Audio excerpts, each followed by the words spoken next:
Hai, Assalamualaikum warahmatullahi wabarakatuh. Selamat datang di Kasual, podcast Ulil Albab.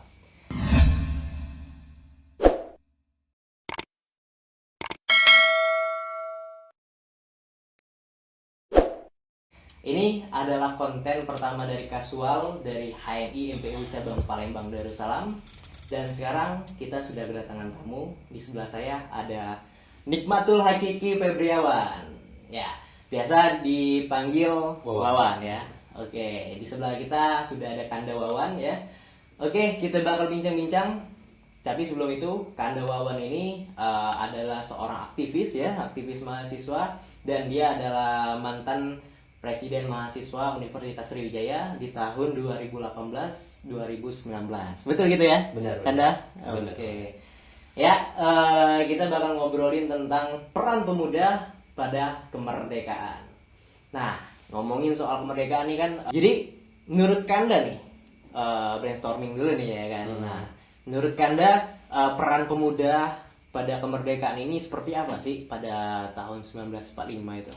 Oke, kita mulai dengan ngucapin dulu lah ke teman-teman selamat merayakan Hari Kemerdekaan Indonesia, teman-teman sekalian. Kita memperingati bagaimana bangsa kita berpindah status gitu kan, berpindah kondisi dari sebelumnya. Sebenarnya kalau ditarik jauh, sebelumnya merdeka menjadi tidak merdeka, kemudian merdeka lagi gitu ya. Esensinya kan di sana. Peran pemuda dalam kemerdekaan gitu ya. Ya, di tahun 1945 itu. 1945. Kalau kita lihat lagi gimana sejarah mencatat bahwa satu fenomena atau satu kejadian yang paling diingat tentang peran pemuda dalam kemerdekaan kan pasti peristiwa Rengas Dengklok gitu ya. Betul. Dimana para pemuda menculik Soekarno untuk mendesak gitu supaya kita segera merdeka gitu, melihat bagaimana kondisi Jepang salah satunya dan lain sebagainya gitu. Nah, kalau kita belajar dari fenomena tersebut, kita dapat menarik satu pelajaran gitu loh. Sebenarnya kalau kita lihat prosesnya, penculikan Soekarno itu bukan hal yang kemudian esensial gitu loh dalam kemerdekaan gitu ya. Itu bukan nggak masuk dalam konteks menyusun teks kemerdekaan, mempersiapkan bagaimana pemerintahan selanjutnya dan lain sebagainya. Gitu kan. Menculik Soekarno adalah suatu hal yang sifatnya sensasional dan menggebrak. Nah, kalau kita lihat hampir seluruh ya catatan peran anak muda dalam sejarah, kita akan melihat banyak tindakan-tindakan yang sifatnya sensasional dan menggebrak yang kemudian membuat sejarah itu mengenang anak muda di dalamnya gitu. Jadi satu pelajaran yang bisa diambil adalah ya anak muda jangan malu ngambil perannya. Kita tetap garis bawah bahwa sensasional di sini adalah peran sensasional gitu, bukan mencari sensasi, enggak. Ini dua hal yang berbeda. Jadi anak muda jangan malu ngambil peran yang sensasional dan menggebrak dalam berbagai fenomena, karena bisa jadi suatu saat itu bakal tercatat sejarah. Mengingat kayak gini, kira-kira ini banyak politisi ataupun tokoh-tokoh yang memaksa anak muda mengambil peran esensi dan mengabaikan peran-peran sensasi yang ada. Padahal sejarah mencatat bahwa sensasi itu penting gitu loh. Betul. Untuk menggebrak kondisi yang ada, sensasi itu penting. Mungkin kayak gitu sih pelajaran yang bisa diambil. Ya, seperti kata Bung Karno ya kan, pada pidatonya, beri aku 1000 orang tua, maka akan kucabut Semeru dari akarnya. Beri aku 10 orang pemuda, maka akan goncang dunia. Nah, jadi memang dalam peran anak muda ini sendiri mempunyai power yang lebih ya, dalam semangat, dalam kecakapan ya kan, dan itu yang bisa mendorong para sesepuh ya kan, bisa dibilang para sesepuh yang punya pengalaman untuk lebih cepat dalam bertindak. Nah, mungkin itu konteks dalam kemerdekaan gitu ya. Jadi aku pun lebih suka ini ya, bagaimana seorang Panji Pragiwaksono menafsirkan kata beri aku 1000 orang tua. Sebenarnya kalau kita pandang, walaupun nggak tahu ya Soekarno maksudnya ini atau bukan, tapi aku lebih suka menafsirkan ke sini. Mencabut sebuah gunung dari akar itu sebenarnya fenomena yang besar daripada menguncang dunia, karena kita udah sering lihat dunia guncang sebenarnya dengan adanya K-pop, dunia guncang. Pun KKY bukan boneka, dunia guncang gitu ya. Mereka pada bertanya, ini KKY apa sih gitu kan. Dia udah guncang ya kan. Guncang.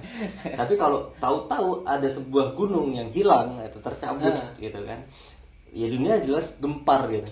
Tinggal Iya. lagi orang tua itu ketika mampu mencabut gunung, mereka nggak akan mampu menggemparkan dunia karena bukan di situ kemampuan mereka. Iya. Mereka bisa merubah, Benar. tapi mereka nggak bisa memberitahu atau mempublikasi kepada dunia tentang perubahan yang ada gitu. Oh, iya. Jadi sinergis antara keduanya sangat penting kemudian supaya orang di dunia tahu bahwa Indonesia sekarang mampu mencabut sebuah gunung yang Iya. dilakukan oleh orang tua, dan itu peran anak muda untuk bisa memberitahu ke dunia kayak Iya. gitu. Karena kalau misalkan di esensial semua, siapa yang sensasional ya kan? Iya, benar. Nah, oke. Jadi menarik nih, bahwasannya tadi kita bicara tentang kemerdekaan di tahun 1945. Nah, sekarang peran anak muda pada era sekarang, apalagi sekarang udah basis digital semua ya kan, era digital bisa kita bilang. Gimana sih peran pemuda sekarang untuk menjawab tantangan dunia ini? Oke. Kalau berbicara peran pemuda sekarang, kita coba belajar dari sejarah juga ya. Iya. Anak muda itu selalu memulai, walaupun gerakan-gerakan sensasional, mereka memulai dari latar belakang permasalahan dulu. Iya. Makanya di tahun 1928 lahir Sumpah Pemuda. Iya. Atau kita tarik lebih jauh lagi, kenapa 1908 lahir Budi Utomo? Iya. Karena waktu itu Indonesia belum punya tempat diskusi. Artinya kan ada latar belakang masalah dulu. Atau 1928, kenapa Sumpah Pemuda? Karena anak muda menganggap bahwa kita nggak akan bisa menang kalau kita terpecah-pecah. Iya. Berangkat dari latar belakang permasalahan dulu. Ataupun 1998, kenapa kemudian pemuda menurunkan Soeharto? Karena dianggap Soeharto akan memperlambat demokrasi dan lain sebagainya. Jadi ada latar belakang permasalahan dulu untuk kemudian kita mampu mengembangkan. Nah, ini nggak jadi kebiasaan anak muda sekarang gitu. Kenapa aku menyampaikan ini? Karena ini nggak jadi kebiasaan anak muda sekarang. Anak muda sekarang bagiku cenderung mencontoh apa yang dilakukan senior secara tindakan gitu loh. Iya. Jadi yang dicontoh bukanlah bagaimana alur berpikir atau bagaimana Polanya ya. polanya, bagaimana senior melihat sebuah masalah kemudian dicari solusinya, baru dicari cara untuk mengantarkan solusi seperti apa. Enggak itu.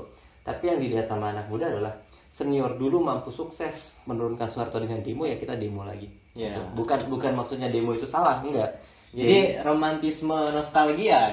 Jadi cuman ngelihat tindakan-tindakan heroisme yang ada di dalamnya gitu. Jadi kita ulangi gitu ya. Nah, pertama kita harus mulai dari tadi. Anak muda harus terbiasa melihat permasalahan dulu gitu loh dengan sekitar.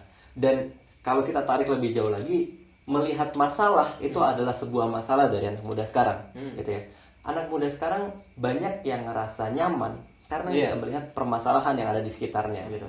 Aku sering bilang dalam webinar yang kebetulan ngundang gitu ya, kalau kalian ngerasa nyaman sekarang, kalian ngerasa nggak tergugah untuk gerak sekarang, yang harus kalian lakukan adalah memperjauh area jelajah gitu loh. Mungkin kalian ngerasa nyaman karena kalian stay di kamar. Ya, mungkin udah serba praktis kan zaman sekarang kan. Stay di kamar, ber-AC, mau makan diantar Gojek kayak gimana, nyaman gitu kan. Tapi kalau kita coba ke desa-desa di sekitar rumah kita yang di sana petaninya masih susah gitu ya, sinyal juga dan lain sebagainya, kita akan ngerasa resah tuh. Betul. Akan ada alasan untuk kita gerak gitu loh. Betul. Nah, anak muda ya tadi harus coba keluar dari bukan zona nyaman ya. Zona yang ngebuat kita ngerasa nyaman, bukan zona nyaman. Ini dua hal yang berbeda. Sebuah zona yang di dalamnya kita nggak menemukan adanya masalah gitu loh. Keluar dari situ dan mencari problematika seperti apa, karena kita nggak akan mampu memikirkan jalan keluar kalau kita nggak tahu permasalahannya. Dan kalau kita nggak terjun juga ya. Kalau kita nggak terjun gitu loh. Dan selanjutnya baru di situ kita mencari narasi sama jalan untuk narasi kita gitu loh. Terserah apapun teman-teman, kalian keluar rumah ngelihat ada mamang-mamang ojek konvensional yang kalah sama Gojek misalnya, problem yang kalian lihat, terus kalian pengen menghantarkan mereka supaya bisa digitalisasi, kalian pikirin jalannya, iya monggo. Apalagi keresahan kalian tentang ekonomi atau keresahan kalian tentang moral, monggo. Semua keresahan bisa ditampung gitu loh. Tinggal lagi dari keresahan itu kita cari narasi, baru kita tentuin jalan keluar. Jadi pola pikirnya kita balik ya. Kalau biasanya kita fokus dulu ke tindakan, sekarang kita putar dari masalah, narasi apa, baru kita cari jalannya. Kayak kalau kita nyari di Google Map itu ya, kita tahu kita sekarang di mana, tujuan kita kemana, baru kita mau lewat jalan mana gitu kan. Bukan kita mau lewat jalan tol, tapi kita nggak tahu kita mau kemana, itu kan salah gitu kan. Benar. Kurang lebih kayak gitu untuk anak muda. Oke, udah banyak banget ya yang dikupas oleh Kanda Wawan ya. Mungkin ada lagi Kanda Wawan. Kanda Wawan kan pernah menjadi seorang Presma Unsri ya di tahun 2019 sampai 2018 sampai 2019. Oke, pada saat kemarin itu pernah studi banding ya kan ke Malaysia. Nah, itu ngapain aja sih? Mungkin ada ide yang bisa diambil untuk disalurkan di khususnya di Unsri mungkin ya. Nah, uniknya gini. Sebenarnya studi banding itu tujuan awalnya adalah kita belajar gitu, bagaimana keorganisasian ataupun kerja-kerja anak muda di Malaysia untuk membangun bangsanya itu berjalan gitu loh. Bagaimana mereka berorganisasi di BEM, kalau mereka nyebutnya student council kalau nggak salah. Oh, student council. Ya, kalau ya perwakilan mahasiswa lah gitu ya. Awalnya itu kita pengen belajar dari mereka, tapi setelah kami ke sana, kami ke beberapa kampus kebetulan. Uniknya di sana mereka baru mengesahkan hak undang-undang tentang hak berpendapat dari kampus gitu loh.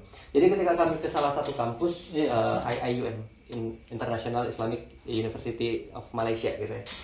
Mereka sangat tertarik untuk belajar dari kita tentang gerakan mahasiswa gitu. Bahkan kan kebiasaan mahasiswa Indonesia kalau kumpul kita teriak hidup mahasiswa gitu ya. Iya, betul. Mereka niru hal tersebut gitu loh. Oh, mereka baru mau ke arah sana ya. Gitu. Mereka baru belajar bagaimana sistem legislatif mahasiswa gitu, bagaimana perpecahan pembagian kekuasaan di mahasiswa gitu ya. Mereka mau belajar tentang mahkamah sebenarnya, tapi kita kan belum juga di Unsri kan belum juga. Tres politika ya. Tres politika dalam kampus seperti apa. Nah, dari sana yang aku dapat bukannya pembelajaran sih ya, tapi rasa syukur justru. Kita dikasih kesempatan atau kita dikasih kondisi yang udah membebaskan kita untuk berbicara gitu loh. Kalau kita ngelihat teman-teman di sana antusias untuk menyambut undang-undang tentang kebebasan, kenapa kita yang udah punya undang-undang itu lama nggak memanfaatkan itu dengan baik kan? Justru hal itu yang bisa aku share kepada teman-teman. Teman-teman kalau pengen ngerasa bahwa kebebasan berpendapat itu berharga, teman-teman coba ke Malaysia. Di sana kalian demo 20 orang itu bakal digebukin. Aku nggak tahu ini di sana kesaksian dari teman-teman di sana gitu ya. Kalau ada demo 20 orang dulu ya, gue garis bawahin ntar dipermasalahkan lagi sama orang Malaysia gitu kan. Dulu kalau di sana demo 20 orang kemungkinan bakal digebukin, bakal ditangkap dan lain sebagainya. Terus di sana ada problematika ras yang lebih besar dari di Indonesia. Bahwa orang ini kesaksian orang sana ya, Chinese pakai bahasa Chinese, Indian pakai bahasa Indian gitu ya. Dan antar satu sama lain saling tegang gitu. Pembelajaran yang bisa kita dapetin dari sana, pertama yang namanya kerukunan dan toleransi ini adalah suatu hal yang penting gitu loh. Jangan sampai kita kemudian ada di fase di mana antara pribumi, etnis luar, antar suku saling pecah gitu. Dan kalau kita pelajari lebih jauh, yang memecahkan mereka karena ada tembok di antara mereka masing-masing. Temboknya kan tadi masing-masing pakai bahasa masing-masing. Nah, di Indonesia jangan diarahin ke sana gitu loh. Jangan kita bangun tembok. Lucunya di Indonesia narasi toleransi sama narasi apapun itu pada akhirnya membangun tembok kalau kita sadari ya. Menyekat ya. Narasi toleransi di Indonesia pun pada akhirnya kan menyekat. Pelajaran yang bisa kuambil dari sana malah kalau kita bener-bener nih cinta sama kondisi bangsa yang sebegini indahnya gitu ya. Kita bangun jembatan. Kalau masih ada yang putus jembatannya, kita bangun jembatan gitu loh. Kita datengin, kita temenan sama dua-duanya. Kita cari temen orang A misal sama orang B, kalau mereka berdua konflik kita paham gitu. Memediasi gitu. Itu sih hal-hal yang aku dapatin dari Malaysia. Bukan berarti mereka kurang dari kita, enggak sebenarnya. Kalau dalam hal pembangunan lalu pendidikan, riset segala macam kita kalah jauh gitu. Tapi kita nggak harus terlalu minder juga, karena dalam beberapa hal kita punya nilai positif yang harusnya itu kita syukuri gitu loh. Jadi disitulah letak sharingnya ya. Kita saling berbagi gitu. Ya. Mereka pun datang ke kita akhirnya share teknologi mereka. Kebetulan BMKM Unsri waktu itu ngerasa yang nggak mau kalau ini sekedar jadi agenda cerita-cerita doang. Akhirnya kami cari organisasi kemanusiaan di sana. Akhirnya dapat dan kami ajak mereka ke Indonesia. Apa itu namanya? Kalau nama organisasinya aku lupa sih. Tapi kami bisa dapat itu gara-gara waktu duduk-duduk di rektorat kalau nggak salah, ada satu mahasiswa Indonesia teknik kimia juga kebetulan, namanya Tania, nyamperin Karena dapat kabar ada teman-teman dari Indonesia datang gitu ya. Dia nyamperin, akhirnya kami share tentang hal itu dan dia ngomong, oh kebetulan aku salah satu anggota, kata dia. Akhirnya ditemuin lah sama ketuanya, ketua organisasi itu, kami sharing, akhirnya kami sepakat bahwa mereka bakal ke Indonesia, survei teknologi apa yang bisa dipasang di Indonesia. Dan memang outputnya kemarin nggak terlalu signifikan ya, kami Jadi buat tapi mereka aquaponik.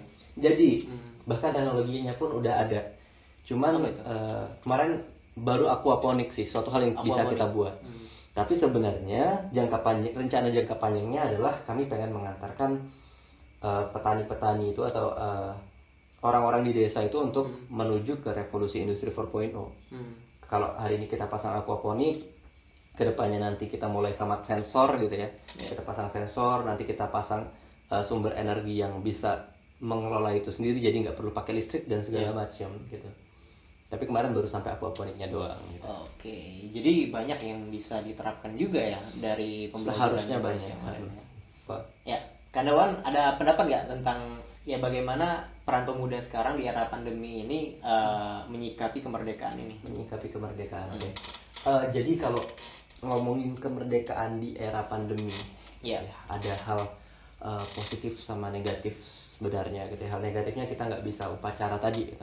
Sangat menyedihkan gitu, karena aku adalah salah satu orang yang paling hobi sih, cuman ya kalau bisa sangat menyempatkan waktu buat nonton gimana upacara kemerdekaan di TV tiap 17 Agustusnya.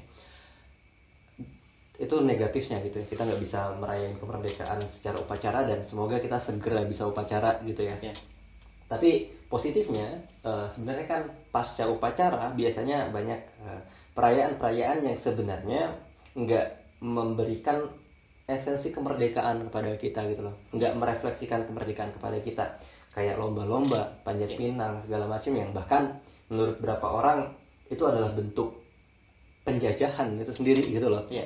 Nah, positifnya berarti kita nggak perlu merayakan itu semua gitu ya, kita nggak perlu mengulangi tradisi-tradisi yang ada, dan kita bisa mengarahkan kemerdekaan ini pada hal yang seharusnya gitu loh. Ya, esensi kita memperingati suatu hal ya kita bersyukur gitu kan atas apa yang terjadi di belakang sejarah apa yang terjadi di belakang hal tersebut gitu. Kemerdekaan itu muncul dari produk perjuangan gitu kan, merupakan produk perjuangan bangsa, itu merupakan titik keluarnya bangsa, walaupun ini masih diperdebatkan juga gitu ya. 17 Agustus itu yang merdeka Indonesia, Jakarta, di area atau yang tahu kemerdekaan itu aja gitu ya. Karena mungkin beberapa bulan setelah kemerdekaan tuh Soekarno masih sibuk berpidato di radio supaya orang tahu bahwa kita udah merdeka gitu kan. Artinya susah waktu itu. Susah kayak sekarang gitu ya. Jadi nggak ada zaman dulu lagi. Kalau sekarang merdeka misalkan tinggal ketik di WA aja. Ya bakal naik ke Twitter gitu kan. Topik hashtag Indonesia merdeka gitu. Tapi zaman dulu kan nggak ada gitu ya. Tapi yang bisa kita lihat kan secara makna merdeka ini kan atau hari kemerdekaan itu adalah hari dimana kita berpindah dari fase tidak merdeka menuju ke merdeka. Betul. Kita kan nggak ngerasain nih gimana sih ketika kita rasanya ada di fase tidak merdeka. Nah, seharusnya hari kemerdekaan itu menjadi waktu di mana kita coba membuka lagi lembaran sejarah. Apa sih yang dialami oleh kakek nenek kita di zaman pra-merdeka dulu gitu ya, di zaman sebelum kemerdekaan dulu. Mereka kerja rodi gitu ya, mereka nggak punya hak atas kepemilikan tanah gitu. Lalu ya sebagian harus berperang gitu kan, dan lain sebagainya. Kondisi tidak mengenakan yang jelas nggak pengen kita alami sekarang gitu. Kenapa kita nginget itu? Supaya kita bersyukur, gitu kan? Supaya kita ngerasa seneng nih, kita ngerasa bangga bahwa kita ada di titik merdeka sekarang gitu kan. Kan sekarang banyak yang mungkin nggak ngerasa bahagianya merdeka karena dia nggak ngerasa gimana rasanya nggak merdeka. Pun kita gitu ya, pun kita. Mungkin caranya kita merasakan waktu tidak merdeka adalah dengan kita melihat lembaran sejarah itu tadi, gitu loh. Jadi dengan kondisi pandemi kita dikasih kesempatan untuk mengubah tradisi dari yang biasanya kita lomba, hura-hura segala macam, sekarang kita coba buat berefleksi, kita diskusi. Kan sekarang sudah ada Zoom, kita bisa diskusi secara nasional. Kita ingat lagi perjuangan bangsa kita seperti apa gitu ya. Kita coba lihat lagi menderitanya bangsa dulu seperti apa supaya kita bisa bersyukur. Setelah bersyukur, kita menganggap ini berharga, lalu kita jaga, bahkan kita isi gitu ya kemerdekaan ini dengan hal-hal yang bermakna gitu ya. Kita isi kemerdekaan ini dengan hal-hal yang nggak bisa dilakuin kakek-kakek kita sebelum merdeka gitu. Itu adalah peluang baik yang bisa kita lakuin karena sekarang ada pandemi kan kayak gitu ya. Ya, jadi kita di sini maksudnya itu merefleksi diri ya untuk kemerdekaan itu bagaimana dari proses dulu yang belum merdeka sampai kemerdekaan sekarang. Kita sekarang kan udah memasuki yang namanya bonus demografi ya kan. Di tahun 2015 kan udah masuk bonus demografi kan. Sampai dengan sekarang udah kurang lebih 6 tahun ya. Udah masuk 6 tahun. Nah, mungkin diprediksi bonus demografi ini puncak kejayaannya 2030. Nah, bagaimana sih menurut Kandawawan nih negara ini atau pemerintah ini menyikapi bonus demografi ini agar bisa dimanfaatkan dengan sebaik mungkin dan juga seefektif mungkin gitu. Sayangnya pemerintah kita itu Nanti dulu Anda, mungkin kita ngopi dulu ya kan. Nah, ngopi sebelum kita ini ya kan tisu biar fresh. Oke. Sayangnya gini. Nah, makin seru ya kan, makin seksi nih. Oke, jadi pemerintah kita ini nggak bisa dipungkiri bahwa masih terlalu berat kecondongannya pada hal yang sifatnya elektoral gitu loh, daripada hal yang sifatnya fundamental terhadap pembangunan bangsa. Mereka bapak-bapak kita masih lebih condong untuk mempertahankan kekuasaannya daripada membangun gitu kan. Itu permasalahan besarnya. Dampaknya adalah ketika kita berbicara kemarin 2019, kita berbicara pemuda sebagai sebuah potensi bangsa, bapak-bapak kita menafsirkan pemuda sebagai potensi pemilihan mereka. Ya, kita jadi objek ya. Jadi objek pemilihan. Jadi mereka buat gimmick-gimmick tentang milenial, pakai sneaker, pakai sneaker, ya kan, motor custom, segala macamnya lah gitu. Banyak banget gimmick yang dibuat oleh semua pihak kemarin kalau kita lihat gitu ya. Nah, dari sini karena di tahun 2019 inilah yang selalu millennials selalu diangkat di seminar, di kampanye ya kan. Sedangkan di tahun 2014 2009 itu ya nggak ada fokus ke millennials ya kan. Malah justru umum aja itu kan. Masih berbicara tentang kesejahteraan segala macam. Iya, betul. Nah, ya tapi dari situ kita bisa melihat bahwa mungkin bukan sebuah kepesimisan juga, tapi ini realita bahwa susah untuk berharap pada kondisi pemerintahnya seperti ini untuk membangun anak mudanya gitu ya. Dan sayangnya anak mudanya juga nggak ngeh gitu. Anak mudanya nggak ngeh dalam artian gini, berapa sih jumlah anak muda yang memilih karena si pejabat politik yang mencalonkan diri mengangkat narasi yang dia resahkan? Atau lebih ekstrim lagi, kita bertanya, berapa sih jumlah anak muda yang punya narasi dan keresahan gitu? Bangsa ini seharusnya dibangun atas dasar narasi dan keresahan orang-orang yang membangun yang ada di dalam bangsa itu gitu kan. Dan sekarang dominannya anak muda. Kalau anak muda nggak punya keresahan, ya bangsa ini dibangun sama orang-orang tua yang udah dari dulu membangun keresahan mereka gitu ya. Masalahnya semendasar itu loh gitu loh. Makanya aku seneng banget ketika kemarin anak muda mulai peduli, anak muda mulai keresahan, mulai membangun keresahannya gitu loh. Jadi kalau pertanyaannya adalah bagaimana pemerintah, bagiku catatannya masih sangat panjang gitu ya. Betul. Kalau kita evaluasi bagaimana kemudian pendidikan mampu membuka pemikiran anak muda untuk memiliki narasi atas bangsa, itu masih jauh banget gitu ya. Bahkan pendidikan kita belum sampai di fase mencerdaskan gitu, masih mengkotak-kotakan gitu ya. Jangan ngomong kecerdasan yang berbeda-beda, bahkan untuk kecerdasan itu sendiri masih sebuah koreksi bagi pendidikan kita. Maka jauh banget gitu ya. Tapi ya semoga itu bisa berubah ke depannya dengan berbagai macam skenario yang ada gitu ya. Tapi kalau kita ngomongin dari perspektif anak mudanya, justru harapannya banyak gitu. Ya. Walaupun secara kondisi tadi ya anak mudanya juga nggak ngeh. Tapi dengan fenomena 2019 kemarin di mana kesadaran anak muda tumbuh, bisa jadi ke depannya anak muda ini mulai punya narasi gitu ya. Buat anak-anak muda, kita harus kemana? Kita harus bangun narasi kita. Dari narasi itu kita mulai pikirin nih, kita mau apain narasi kita. Itu mulai ada tuh titik terangnya gitu ya. Pemerintah ya mulai dengerin gitu loh narasi anak muda, jangan terlalu antipati gitu loh. Kenapa anak muda sekarang berbeda ya karena anak muda gitu. Kenapa anak muda sekarang mencoba mengubah karena anak muda pun itu yang bapak-bapak lakukan dulu gitu kan. Ketika anak muda bapak-bapak merubah, ketika sekarang bapak-bapak memimpin gitu. Anak muda sekarang pengen ngubah ya biarin aja, dukung gitu ya, buat fasilitas diskusi gitu ya, jangan perbanyak gedung, buat area ngopi anak-anak muda gitu ya, taman-taman yang nggak ada wifi-nya gitu ya. Kalau ada wifi-nya ya nanti main Mobile Legends mereka di sana gitu. Tapi sekarang kan dari pemerintah juga kan udah buka luas ya untuk anak muda ya, apalagi millennials ini ada keterwakilan nih, staf millennials ya kan. Nah banyak juga udah apa ya, anak-anak muda sekarang udah berkecimpung di peran-peran atau pos-pos pemerintahan nih, seperti kayak staf millennials dan sekretaris menteri itu banyak dari anak-anak millennials juga ya kan. Nah, ya, itu sebuah harapan sih memang, kita nggak bisa pungkiri itu sebuah harapan, tapi pertanyaannya emang sekarang adalah dampaknya mana gitu loh. Ya, berarti keterwakilan anak milenial ini udah bisa dibilang apa namanya, diakomodir belum?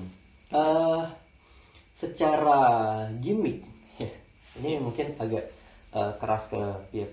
Aku nggak ngomongin stafsus milenial ataupun pihak-pihak yang spesifik gitu ya. Tapi secara gimmick atau secara keberadaan memang ada. Yang kita pertanyakan sekarang kan dampak. Kebijakan apa sih yang muncul dengan adanya anak muda di kabinet gitu?